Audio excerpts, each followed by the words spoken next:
anti-malarial drugs. And for making these anti-malarial drugs, for identifying this, you have a number of powerful antibiotic drugs, anti-cholera drugs. So here what we have, just say example, that the mosquito, Anopheles mosquito is the one which is cause for the plasma spread of this malaria. Actually, this malaria is not caused by the mosquito, but what it does is it carries the Plasmodium, which is actually the one which is causing the malaria, into different people, and thereby it is actually spreading the malaria. And for treatment of malaria, there is a drug.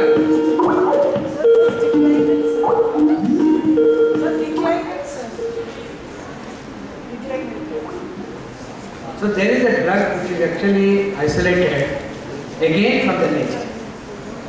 That is called quinine. And here I can see the structure of quinine. But here I will also show you what it is actually looking like in a three-dimensional form. And this quinine is actually isolated, is available in a bark called cinchona bark. And this is introduced by, so again, some of the Jesuit followers, they introduced in Arabia in 1600s itself. In 1800s it is isolated, and now even today this quinine is the only choice of drug for malaria. You go to any doctor, the moment you are affected with malaria, even to this day you get only chloroquine. That is the only choice of drug. Even though there are several other anti-malaria drugs which are coming off and on, but the ones which are widely accepted and which are widely used even to this day is derived from this quinine. Just go to the history. This is actually the isolated from the cinchona tree, which I am showing here, and also it is introduced in 1600s in Europe, and also it is isolated here in 1800s, and this is the structure of quinine. And the quinine as such, it is not useful, so they try to make it as a other which can be used drugs, so like a chloroquine, mefloquine, and a famotidine. And the ones which are so far which are being widely used as again quinine derivative, it is called a chloroquine derivative. This is the one which is normally used. And again, this is one of the examples wherein what we are getting is from nature. Then I go to another example. This example is about anti-cancer drugs, and there are so much of research which is going on in discovering anti-cancer drugs. But even though there is a success, but the success cannot match what nature has given us.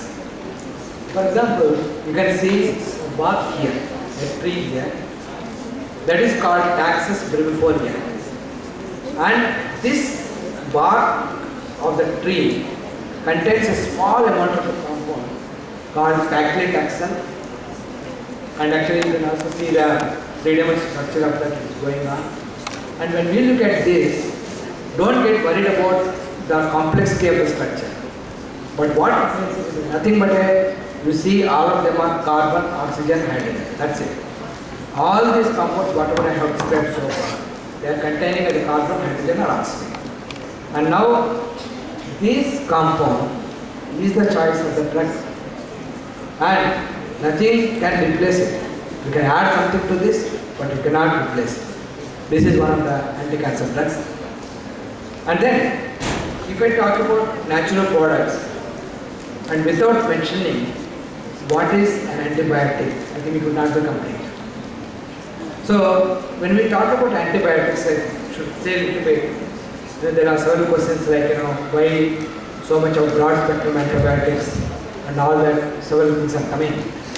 Basically, when you have a bacterial disease, the disease is coming from bacteria, and the bacteria of two types, one is a gram-negative and gram-positive bacteria.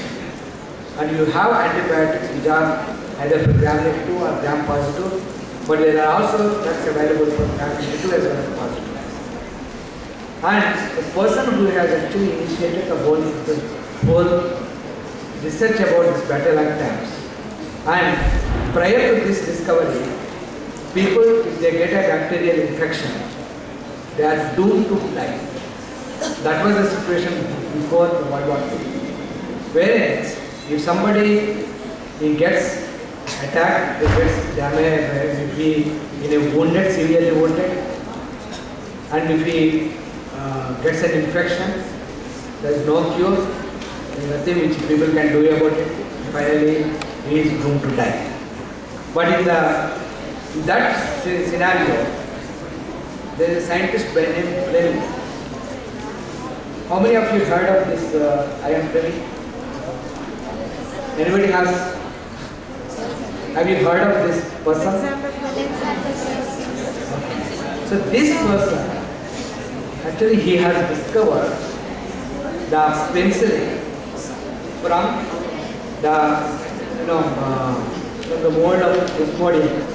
Actually he is the one who has isolated it and demonstrated that it is a good, very powerful antibiotic. That is the first of penicillins which are actually marketed here. And he has got the Nobel Prize for his discovery. And with his discovery, there is a lot of antibiotic research which is existed. And we have so many antibiotics now. And people are able to live happily because of this person.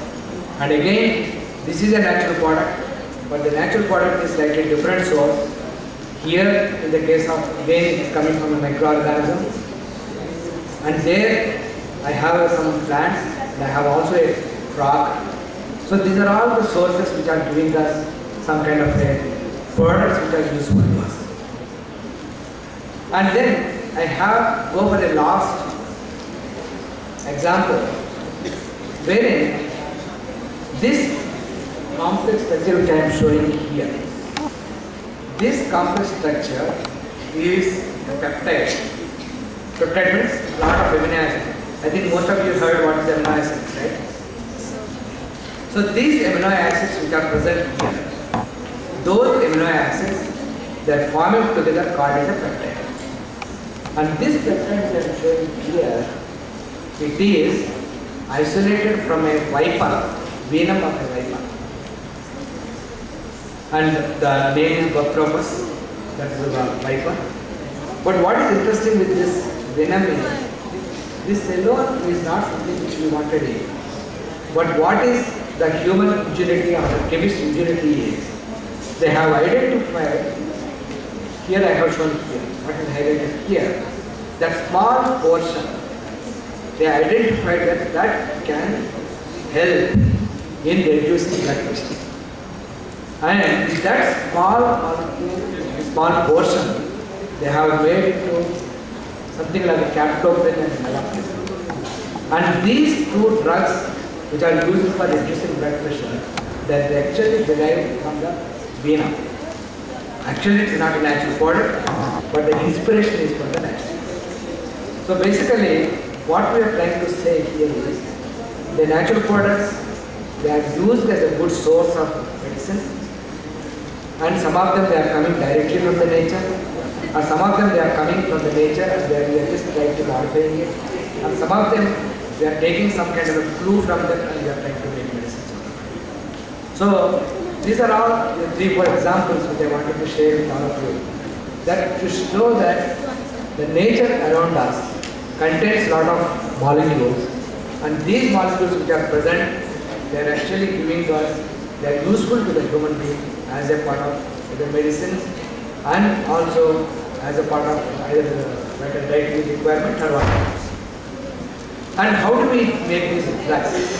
There is a simple procedure. For making any drug, you require a chemistry to identify that okay, this compound is required. And you also require a biology. And these two come together, you get either synthetic compounds or a natural compound. And what is combination here is biology screening. So that is where actually you try to test what is synthesized, and finally you get either synthetic drug or a natural drug. It looks very simple as a flow. But what is important is you need to understand the chemical basis of life. As a chemist and also as a biologist, then only you will be able to make the drugs. So for making the medicines, which is more important, so the chemistry plays a very key role in this whole process. That is why I think it may not be an exaggeration if I say chemistry is a promise for life, because it is giving you a promise that yes, you have a problem, chemist can give a solution. Either in curing a disease, or solving a problem, or solving a day-to-day issues, whatever we have. So with this, I thank all of you, and I would be very happy to take any